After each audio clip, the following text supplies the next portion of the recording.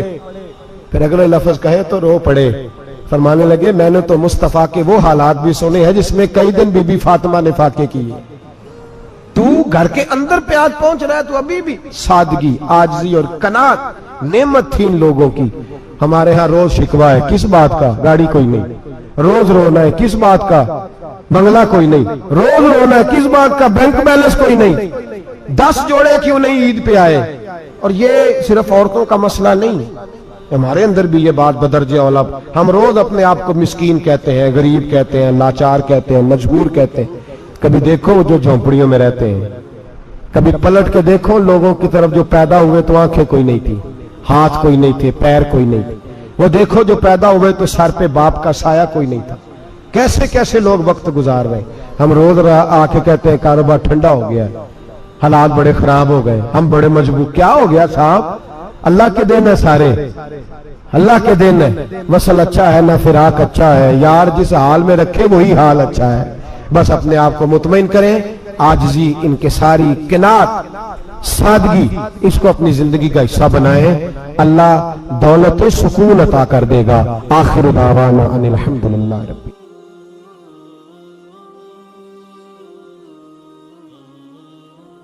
کافر اسی پچ ہو گیا، پھر تسبیح مصلا کی کرنا، اساں ظاہر نو رب منیائے، باطن دا اللہ کی کرنا،